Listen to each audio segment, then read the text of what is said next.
పెద్దపల్లి జిల్లా కేంద్రంలో 54 అడుగుల భారీ మట్టి గణపతి విగ్రహం అందరినీ ఆకట్టుకుంటోంది. ఛత్రపతి యువసేన ఆధ్వర్యంలో ప్రభుత్వ జూనియర్ కళాశాల మైదానంలో వినాయక విగ్రహాన్ని నెలకొల్పారు. కలకత్తాకు చెందిన కళాకారులచే భారీ గణేష్ విగ్రహాన్ని తయారు చేయించారు.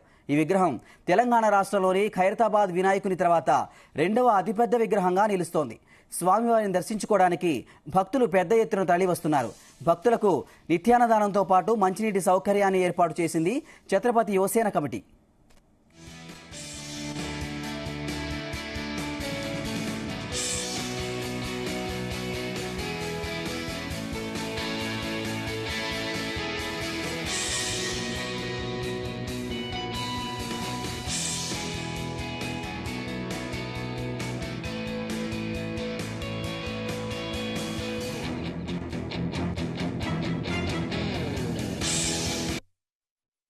సంవత్సరాలుగా గణపతి నవరాత్రి ఉత్సవాలు అనేటి అంగరంగ వైభవంగా నిర్వహించుకోవడం అనేది ఆనవాయితీగా వస్తున్నటువంటి విషయం.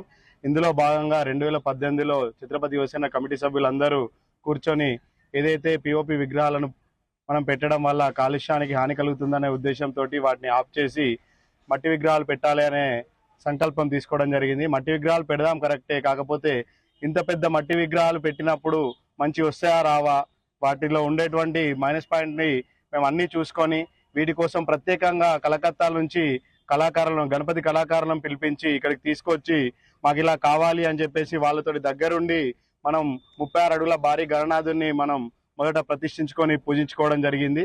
ఇక్కడ ఉన్నటువంటి ప్రత్యేకత ఏమిటంటే ఛత్రపతి యువసేన దగ్గర మనం ఎక్కడైతే గణపతిని ప్రతిష్ఠించుకొని పూజిస్తామో అక్కడే నిమజ్జన కార్యక్రమం కూడా చేయడం జరుగుతుంది. ఆ నిమజ్జన కార్యక్రమాంతరం ఏదైతే భగవంతుడికి మనం యూజ్ చేసినటువంటి చెరువు మట్టి కావచ్చు, మనం రాజస్థాన్ మట్టి అని హైదరాబాద్ నుంచి తెప్పించడం జరుగుతుంది, ఆ మట్టి కావచ్చు, ఇవన్నీ మనకు సహజ సిద్ధంగా చెట్లు పెరగడానికి కానీ సారవంతమైన మట్టి కాబట్టి వాటిని తీసుకెళ్లి మన తులసి గద్దె దగ్గర కావచ్చు, పొలాల్లో కావచ్చు, రైతులందరూ తీసుకెళ్లి వాళ్ళు పొలాల్లో చల్లుకుంటారు. చాలా సంతోషం వేస్తుంది ఇట్లాంటివి చూస్తే.